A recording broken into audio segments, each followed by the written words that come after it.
Uno de los grandes beneficios del Evangelio y del sacrificio de Cristo en la cruz fue que cambió nuestro estatus. Éramos enemigos, muertos. Y de un momento a otro, en el momento de la cruz, limpios, y no solamente amigos, sino somos hijos. Hijos de Dios.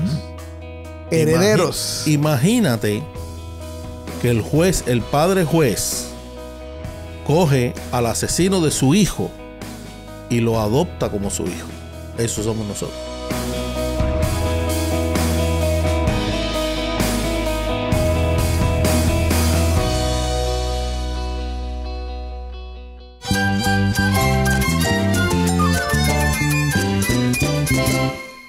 Jesús es nuestro Salvador, nuestro amigo. Cristo es mi guía. Cristo significa todo, pero en primer lugar mi Salvador, mi refugio en tiempos difíciles. Él es nuestra fortaleza. Es la salvación, es la vida eterna. Bueno, Cristo es vida.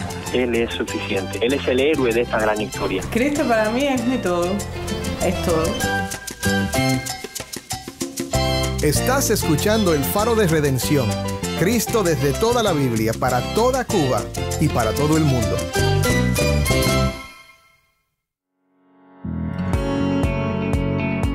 Hola, soy el pastor Dani Rojas, el director y locutor del Faro de Redención. Gracias por acompañarme hoy. Continuamos con una serie nueva titulada Llevando cautivo todo pensamiento. Hoy vamos a presentar la primera mitad de una conversación que tuve con 3 pastores en la Iglesia Evangélica Los Pinos Nuevos, Sabana Vieja.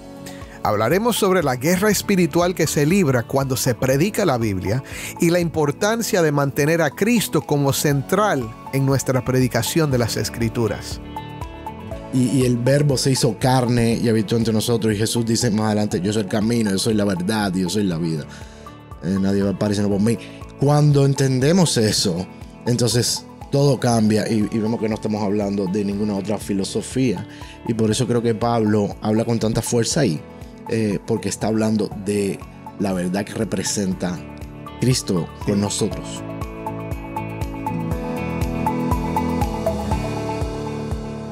Quédate con nosotros para oír sobre la importancia en la guerra espiritual de siempre ver a Cristo en su palabra.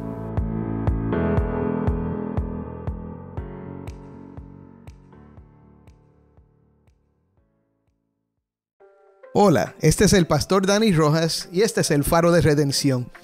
Hoy estamos reunidos en la iglesia Los Pinos Nuevos de La Habana Vieja con 3 pastores de la iglesia.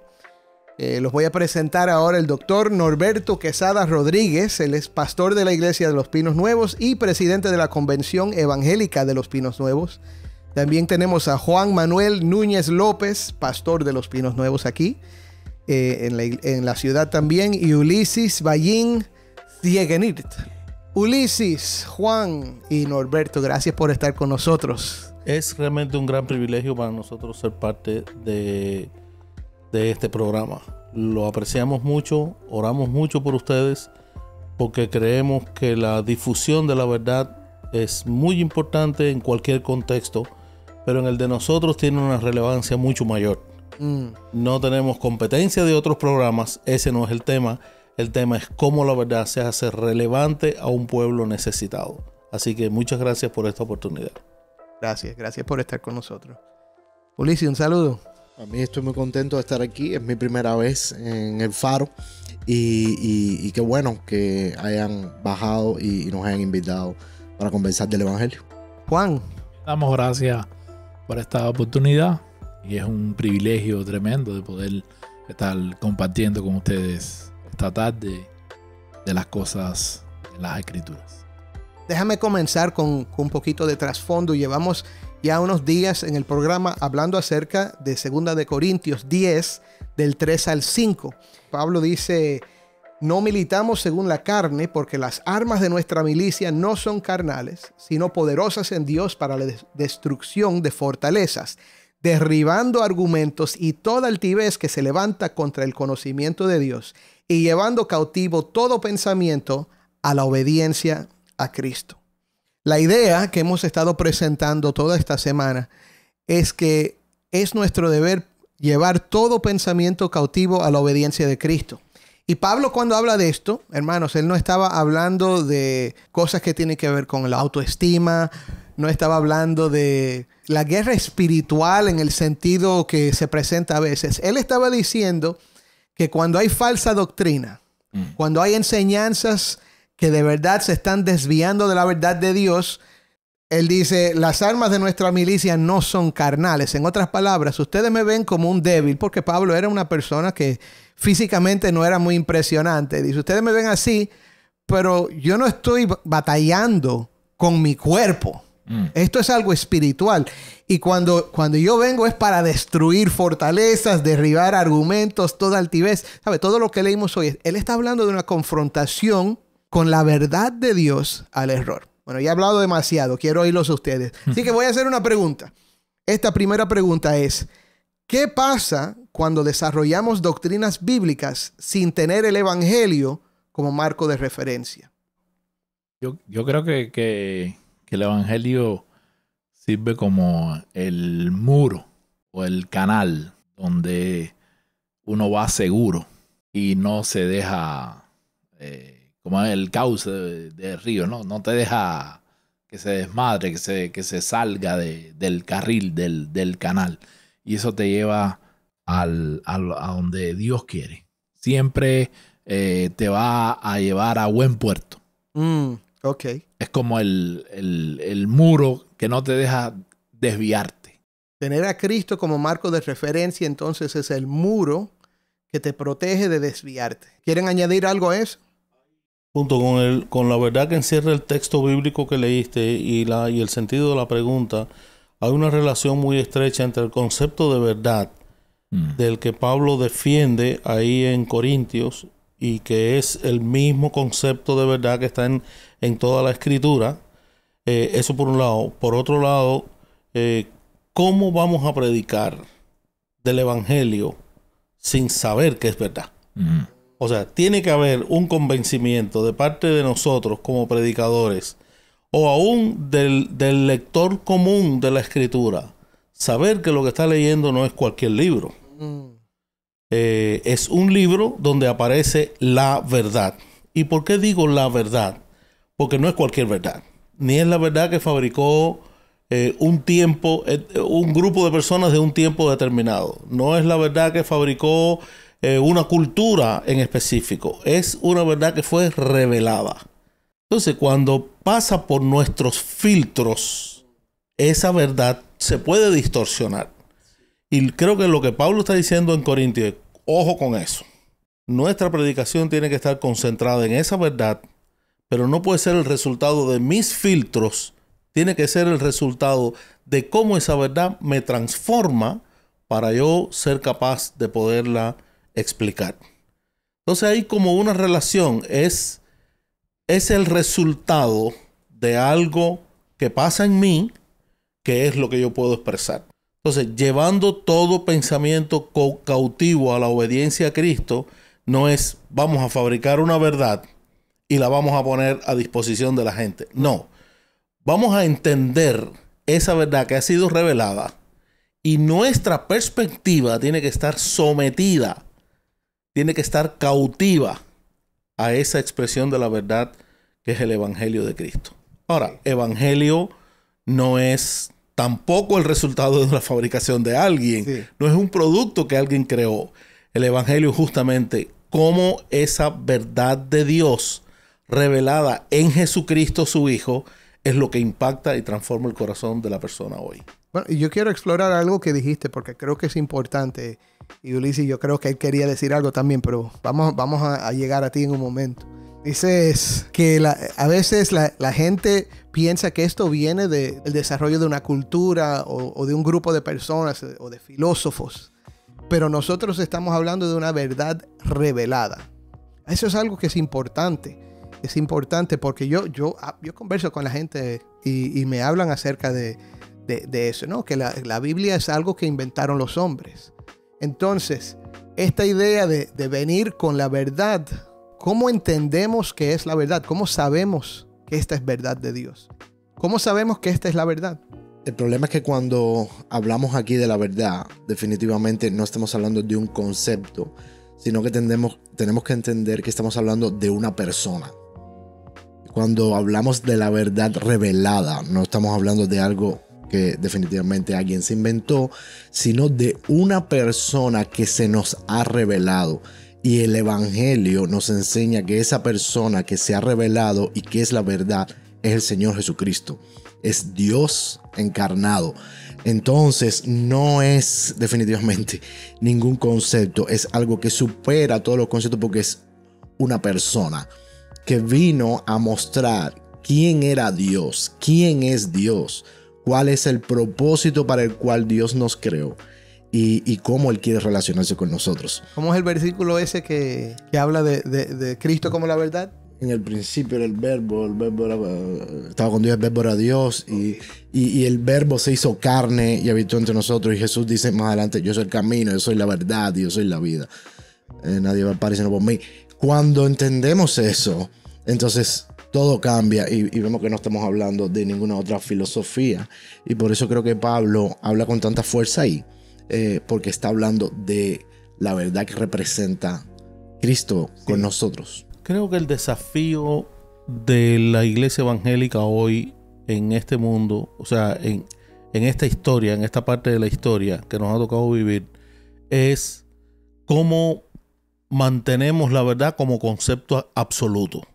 Porque el primer ataque que encontramos de diferentes culturas, de diferentes filosofías, de diferentes formas de vida, aún de diferentes religiones, es yo fabrico mi propia verdad. Uh-huh. Entonces, lo que es verdad para ti no necesariamente tiene que ser verdad para ella o para otra persona, pero es verdad para ti. Bueno, ese no es el punto que estamos defendiendo. No es si existe verdad o no. Sí, para esas filosofías, todo el mundo tiene un pedazo de la verdad, pero ese no es el punto que estamos discutiendo. El punto central es, hay una verdad. Te guste o no te guste, la creas o no la creas, hay una verdad que fue revelada. Ahora, eso para nosotros como cristianos tiene que estar muy claro. Muy claro. Ahora, otras filosofías han entendido, como por ejemplo, para los antiguos griegos, su manera de entender la verdad estaba reflejada en una variedad de dioses y deidades. Los griegos eran los especialistas en ese tipo de manifestación de sus ideales. Los romanos, por su parte, también concebían, la filosofía romana era muy importante, sobre todo a la hora de demostrar una estética o una ética o el derecho, etcétera. Ellos mostraban de cierta manera su verdad, pero no nos estamos refiriendo a las variables de la verdad. Nos estamos refiriendo a esa verdad de Dios que no cambia. Y no cambia justamente porque no depende de nosotros. Y nosotros no podemos modificarla. Nosotros no la creamos.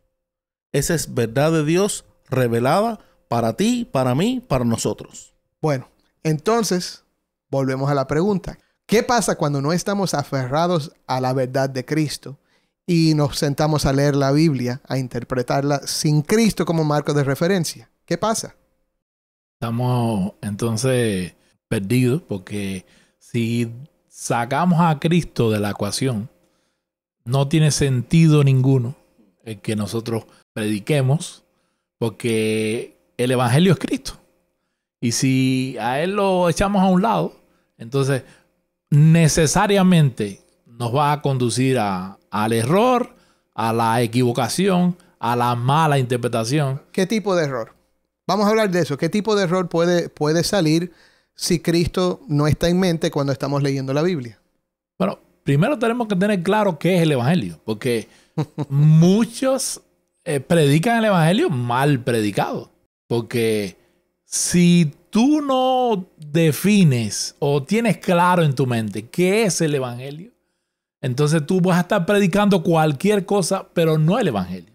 Entonces, necesariamente vas a tener quizás muchos seguidores, pero no seguidores de Cristo, sino seguidores de esa verdad que según tú creíste y la expusiste y tuviste seguidores, pero no no el evangelio. Entonces definamos el evangelio. ¿Quién lo va a hacer?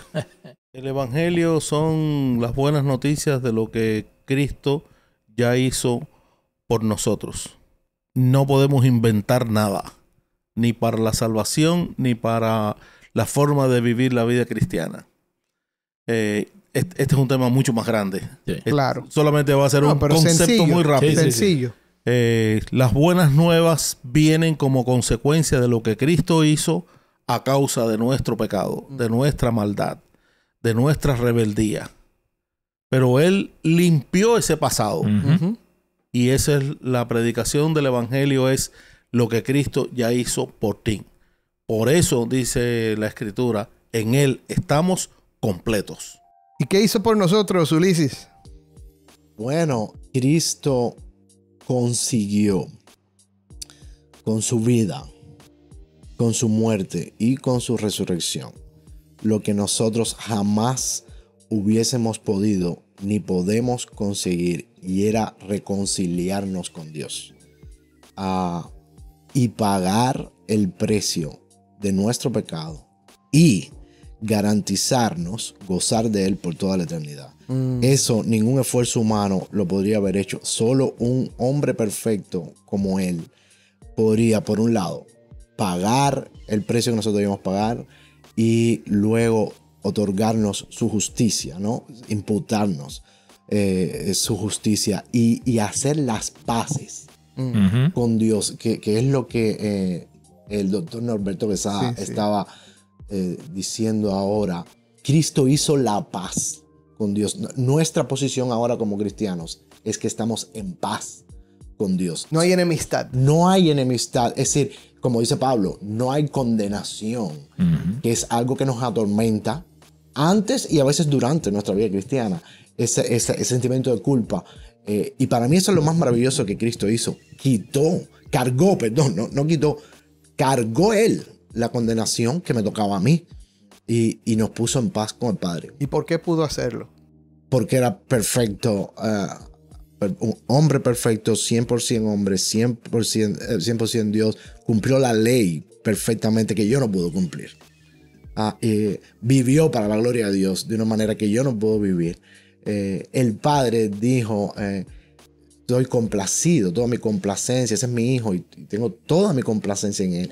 Él complació al Padre, cosa que yo nunca puedo hacer, ni aún ahora siendo cristiano. De hecho, estamos detrás de eso. Estamos escondidos, como dice en otro lugar, en Cristo. Y cuando el Padre nos mira, nos ve a través de la obra perfecta de Cristo y por eso somos aceptados, amados y todo lo demás que nosotros sabemos. Qué lindo, qué lindo. Entonces, esas son buenas noticias, ¿verdad? Buenas nuevas, que es lo que significa evangelio. Son buenas noticias porque nosotros le habíamos dado la espalda a Dios. Nosotros, por nuestro pecado, esa es la palabra religiosa, pero por darle la espalda a Dios, nos habíamos separado de la vida que había en Dios. Pero Dios no quiso dejarnos en esa condición y, como dijiste, envió a su Hijo, a Jesucristo, a vivir la vida perfecta, morir en nuestro lugar y entonces resucitar para justificarnos. Justificarnos es ponernos en una buena relación con Dios, en una buena posición delante de Dios. Gracias por compartir eso, hermanos. Y la cosa es que cuando leemos la Biblia debemos tener eso en mente, aun cuando leemos pasajes que no tienen que ver con la historia de Cristo en la tierra. Y eso es lo que queremos seguir desarrollando ahora. Oye, Dani, perdóname un momentico. Uno de los grandes beneficios del Evangelio y del sacrificio de Cristo en la cruz fue que cambió nuestro estatus. Éramos enemigos, muertos. Y de un momento a otro, en el momento de la cruz, limpios, y no solamente amigos, sino somos hijos. Hijos de Dios. Herederos. Imagínate que el juez, el padre juez, coge al asesino de su hijo y lo adopta como su hijo. Eso somos nosotros. Así que fíjate la grandeza del momento de la cruz, cómo trae beneficios para nosotros. Y otra vez, eso es llevar cautivo esa verdad, cómo nuestros pensamientos van a ir por otro lugar. Tienen que estar concentrados en eso que Cristo logró porque esa es la esencia del Evangelio. ¿sí? Así es. Él removió esa enemistad, que quitó esa enemistad que había. Y como decía Ulises ahorita, nos trajo la paz. De lo que dijiste antes, ¿por qué debemos tener no podemos leer la Biblia sin Cristo? Porque vamos a entender mal. Es que cuando leemos la Biblia, debemos tener en cuenta que lo que tenemos delante es la historia de la redención. Y eso es el Evangelio. Ok, explica redención. Es, para ponerlo en un lenguaje bien coloquial, es lo que hacía un dueño con un esclavo. Le pagaba el precio de esa persona, rescate, y lo compraba para sí y ya era suyo. Eso es lo que era un esclavo comprado por un mejor dueño. Mucho mejor, sí. Entonces, y por eso leer la Biblia sin esa perspectiva de que lo que es el Evangelio, que es la historia de la redención desde Génesis 3:15, dijo Núñez ahorita, el protoevangelio, vamos a tener un libro de normas y de reglas, y sobre todo si leemos el Antiguo Testamento, aún el Nuevo Testamento, es difícil, pero sin Cristo, es un libro de ética, de morales, como cualquier otro libro. Una buena filosofía para vivir con unos mandamientos. Cuando lo leemos a la luz del Evangelio, vemos que, como a mí me gusta decirle a veces, que la Biblia es la constitución de los hombres libres del reino de Dios. Es como, este es el libro por el cual así viven los hombres libres. Y entonces todo cambia. Pero para entender eso tengo que leerlo con las gafas del Evangelio. Pero Ulises, entonces tú me estás diciendo que todas esas reglas, todos esos mandamientos, toda esa ética, todas esas cosas buenas, esas cosas no son las que nos salvan. Efectivamente, eso es lo que te estoy diciendo. No hay ninguna cosa. Pero es una pregunta importante. Oye, pero por eso es que me parece que es importante esta conversación. Porque hay gente que lee la Biblia y dicen, bueno, ¿qué esperanza tengo yo si me dice aquí que tengo que amar a mi prójimo como a mí mismo? Y a ese prójimo que yo tengo ahí no lo resisto. ¿Qué esperanza tengo? Sí. Otra persona dice, mira, yo he estado bravo con Dios toda mi vida porque se me murió el hijo o porque no he podido conseguir un trabajo que me ayude a salir de la miseria, y están molestos con Dios y piensan, ¿qué esperanza tengo si yo no puedo vivir al nivel, a la estatura de estas enseñanzas que están en la Biblia? ¿Qué esperanza hay? Bueno, es que yo creo que ese es un lado de la baraja. Están los que no tienen esperanzas y entonces se vuelven, lo que podemos decir, liberales, y están los que piensan que sí hacen eso y se vuelven entonces legalistas en el lenguaje religioso, ¿no? Que cumplen, y los que no pueden cumplir y viven como les da la gana. Pero yo creo que ahí está el concepto de pecado. Cuando tú hablabas de qué cosa es el pecado, es esa frustración, para que la gente entienda hoy, pues esa palabra está en desuso ya, es esa frustración que decía Francis Schaeffer y el Dr. Grau, de no llegar, por eso es errar a blanco, de no llegar, de no alcanzar, de inconformidad, incluso con Dios, ese mal rollo, como dirían los españoles, dentro. Eso es el pecado, que no doy la talla, ni por un lado ni por el otro, y Cristo viene a solucionar eso cuando me redimen. Porque Él dio la talla. Sí, no, ahí sí. Y todos los que están en Cristo están en talla. Están en talla. Me gusta eso. Bueno, vamos a pausar aquí. Yo creo que ya hemos hablado bastante y se nos está acabando el tiempo, pero mañana vamos a continuar. ¿Está bien? Así que gracias por estar con nosotros, hermanos. Y mañana seguimos hablando de este tema tan importante.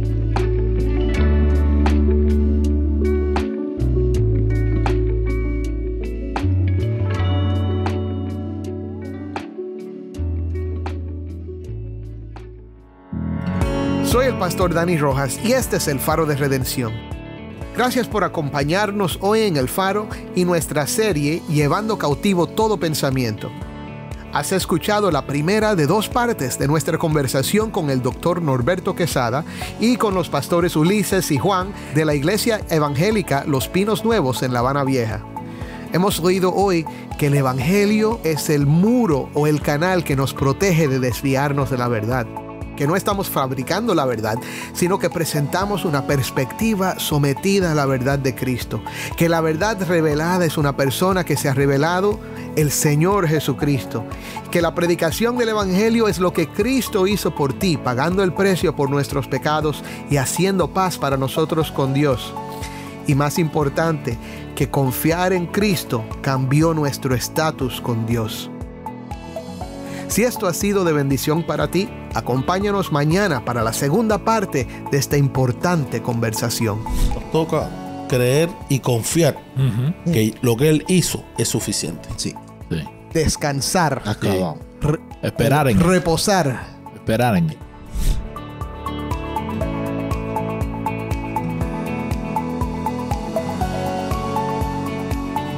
El Faro de Redención como programa radial fue ideado para Cuba, pero ha crecido a un nivel global, y si estás en sintonía fuera de Cuba, te agradezco por pasar estos tiempos con nosotros estudiando temas que nos fortalecen en nuestro caminar cristiano.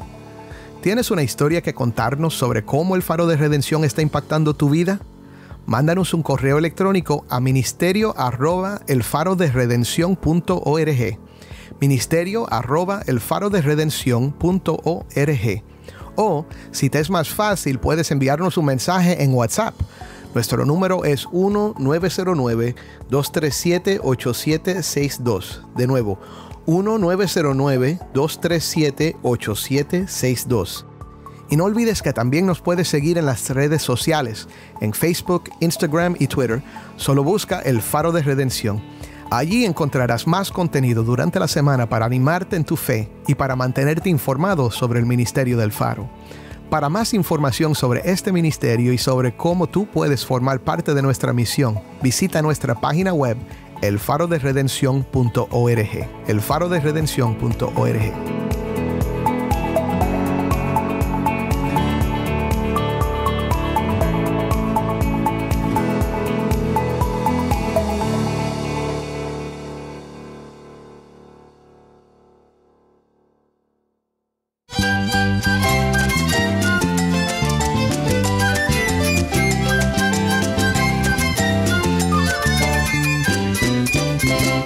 Soy el pastor Dani Rojas y esto ha sido el Faro de Redención. Te invito a que me acompañes mañana en esta serie Llevando cautivo todo pensamiento. El Faro de Redención, resplandeciendo la luz de Cristo desde toda la Biblia, para toda Cuba y para todo el mundo.